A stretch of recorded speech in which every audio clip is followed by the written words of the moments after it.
Hello everybody, here we are today doing a second round series preview between the Carolina Hurricanes and the New York Rangers. So before we get started with that, please make sure to subscribe if you're new to me or hockey, whatever the case may be. That being said, let's get on into it. So of course we have to look at how exactly we got here, and we got here with the Carolina Hurricanes having a really good regular season. They were able to get through the early funk of the year and finish with 111 points and finish runner-up in the Metro Division, all while finishing third overall in league standings before going on to the first round and beating the New York Islanders in 5 games. As for the Rangers, life was pretty sweet for them as they finished with 114 points on the year, one spot ahead of the Hurricanes in the Metro Division, while also winning the President's Trophy and setting a franchise mark for wins in a season. They would go on to beat the Washington Capitals in a sweep in the first round and set up a nice matchup in the second. And with that being said, what are some storylines to watch out for, as these two teams have met 3 times in the past 5 years? So the first one is, how will New York's power play do in this series? I know a lot of people are looking at this series and they are talking about 5-on-5 play, as you absolutely should. Carolina being a really good team at 5-on-5, something that they've been for a while. However, the power play is interesting, as the Rangers finished with the 3rd best power play percentage and had the 4th most power play goals scored on the year. On the flip side, the Carolina Hurricanes had the league's best PK percentage, and they did pretty well against the Rangers too in the regular season matchups, as the Hurricanes limited the Rangers to 1 for 10 on the power play. And the very first goal was scored in their first meeting between the two, as the Rangers got over 9 minutes on the man advantage. However, in the following 2 games that they played against each other, the Rangers scored 0 goals in 10 total minutes of action, and they were actually outshot 5-4 in that span. So just really weird to imagine this Rangers team that can be dangerous on the man advantage being limited to that degree. So early on, expect this to be a talking point, as the Rangers would love to get their power play going, as they scored 6 power play goals in the first round against Washington, but Carolina would love nothing more than to be able to shut them down early and often. And you have to realize too that the Canes have a pretty good power play percentage this year too, actually better than the Rangers, and I would expect this to be kind of the focal point of the series besides 5-on-5 play. And the second talking point is, what are some lines to be worried about in this series? And I think this goes both ways, and of course looking at 2 teams that finished top 3 in the league for standings and racking up a lot of points, we're kind of looking at the stereotypical type of lines where you have Carolina being able to produce a lot of good lines, as well as New York having a lot of firepower at the top.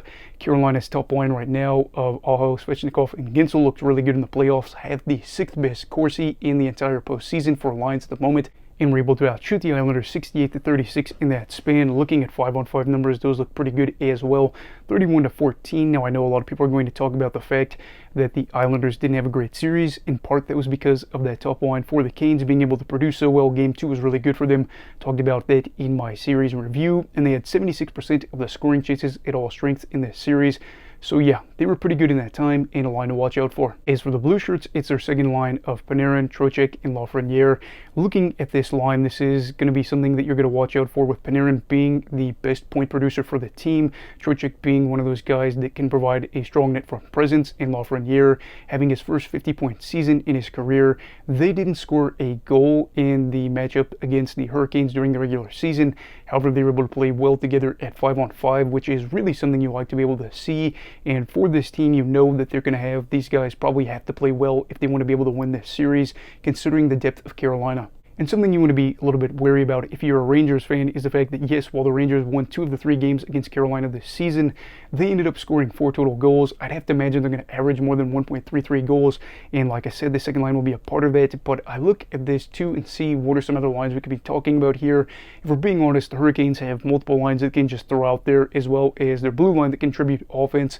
We know some of the guys like Burns may be a little bit older, but he could give you some goals too, and you would say that it could be any line that you would say and expect some good results. As for the Rangers, again, it's kind of the top guys that are going to be producing the most, and that's all right, as the first and second line are more than capable of getting this team a lot of wins, and they are more than capable of finding postseason success, as if they win this series, they would go to their 2nd Eastern Conference final trip in 3 seasons, and maybe, just maybe, punch their first postseason ticket since 2015. The third talking point is, how will injuries impact this series? We all know that injuries can impact the regular season, but they can really plummet teams' odds of winning the Stanley Cup in the playoffs too. You lose one guy, and maybe if you're a little weak, say down the middle, out on the wing, or you lose your top defenseman, that's going to be a problem. So that is something that we have to watch out for here. So who are some names you need to be focusing on?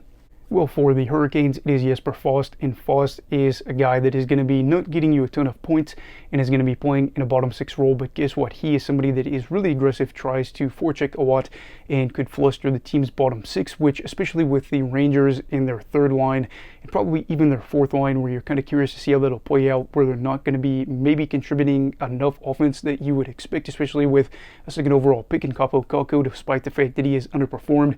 Having somebody that could fluster those bottom lines, probably the third line, would kind of be really nice to say, well, if we can limit this team to their top six having to produce the most and then just completely erase what their bottom six could do with a guy like Foss, not saying he would be the only person that could contribute, that would be nice. Problem is, I don't think he's going to be coming back for this series, as I do believe he is out for the remainder of the playoffs. And the second injury to focus on here is Brett Pesce. Now, Pesce is a guy that, again, probably won't be scoring a ton of goals or providing a lot of points in this series, but he is somebody that is able to go out there and give you 20 minutes a night and spend a lot of time on the PK and eat up some minutes there, so other defensemen don't have to. He might not put up the greatest defensive results. It might just be average, but that's kind of okay because you're having him go out there and eat up minutes and just take a role on that other defensemen might not have to worry about and provide more offense in the series or play well against other top lines. So I look at him and he does seem to be appearing to come back. And again, this blue line for them looks pretty good. With him being thrown back in the lineup, assuming that he plays relatively well or just all right, makes him that much deeper and gives the Canes a little bit of a boost as they play the President's Trophy winners. As for the Rangers, Philip Hedl is the name that comes to mind. Hedl ended up having a really good year last season where he had 45 points. This year he just played it in 10 games and had 6 points in that time. He is relatively young, somebody that could be blossoming into a nice role player for the team, and he is reportedly set to return at the moment. I'm not exactly sure if it's guaranteed to be right at the start of the series, but if he is able to go out there and again contribute, maybe on the third line or something like that, that could be a big boost for the Rangers, as they aren't going to have to rely on some of the top guys like Panarin and Zibanejad and some of those other names. But of course, that is assuming that he's going to be able to A, come back in decent shape, and then B, be able to perform against Carolina's lines, which we already know are able to play well. Carolina's got a lot of good lines that they can throw out there. The third line looks good. The fourth line looks good as well. And then Blake Wheeler is a name that comes to mind. He played a very long time in the league and is still playing, signed a deal with the Rangers, and put up about 20 points in just over 50 games. I don't exactly know if he's going to be coming back for sure this series. Kind of seems like he could be out, and reality is right now too, are you going to throw him in there as he is a veteran that you're going to have to probably tweak the lineup a little bit? I'm not exactly sure, again, who they would throw out or take out of the lineup. And again, I do think at the same time too, some people are going to be taken out and you would say, man, that's really unfortunate that happened. And I just don't really know if that would be the way to go, as Wheeler is not necessarily part of the future. But again, they're seeing things that we're not seeing, and how Wheeler is able to contribute for the team, even when he's not on the ice, could make an impact as to whether or not he's able to get in the series. So overall, I think this series is going to be a blast because these two teams are pretty familiar with each other. They play in the division. They've met each other, again, 2 times already, and will be meeting each other for the 3rd time in the playoffs. 2020, the Canes ended up sweeping the Rangers. And then in 2022, the Rangers were able to go to the Eastern Conference Final thanks to winning a 7-game series against Carolina. And both of these teams have been able to find a lot of success in recent years. I'm looking at some of these things too, like goalie depth, and wondering how that'll work. Will Freddie Anderson be able to shine and get the Canes where they want to go? Will it be Peter Kochetkov? Will it be Igor Shesterkin? Or will it be Jonathan Quick? Those are just some of the things you have to wonder about. Again, Carolina being one of those teams that I root for, is not one of my favorite teams, but just a team that I find enjoyable with the roster construction, how they play, how they're led. Rod Brind'Amour, of course, being a longtime player and then now a coach that's seen a lot of success for this franchise, is really cool to see. But for the Rangers, again, they put up a show. You know they can score goals. They've got some big names that are able to perform, not just offensively, but defensively as well, too.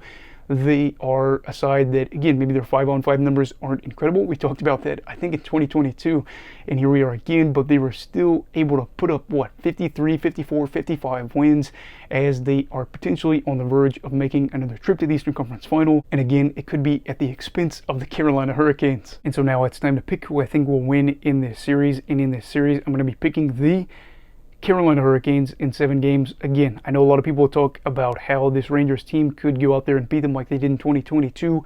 Absolutely true. However, again, I look at these things and I look at some of the analytics. I'm more leaning that way because I pay for the subscriptions and see what some of these guys are capable to do. I know the Rangers are possibly going to be there where they can win this series in the Hurricane season and do something that some other teams have done before, which is make Carolina go out early in the playoffs where you weren't expecting them to. It's a playoffs. Things are bound to happen, and you have to remember at the same time, too, the Rangers are favored in this series. I mean, you look at the fact that the Hurricanes have to go to MSG and win at least one game, and factor in that the Rangers could possibly win down in Carolina too. You're looking at 2 games where they have to win on the road. That's not going to really be easy. Again, I think the power play for New York could do better. I think they're going to score more goals, and I think there's going to be some games where Carolina is going to be very, very challenged by this Rangers side. But again, trusting the depth, trusting the fact that they've got a good blue line, trusting the fact that they have 2 good goalies and a good head coach, I think they're going to be able to pull this one out, and if not, the Rangers, of course, are going to get the tiebreaker here in terms of playoff victories in recent years. And I do hope, for what it's all worth, that we get a long series, because if this is a short series, regardless of who wins, I will be disappointed. But anyway, who are you picking in this series and in how many games? Let me know down below in the comments. Also, please make sure to like this video if you enjoyed it. Subscribe if you're new. Everybody stay safe. Have a great night. And you go love hockey, alright. Goodbye, Brigadiers and Brigadettes. This is your captain signing off. Have a great night.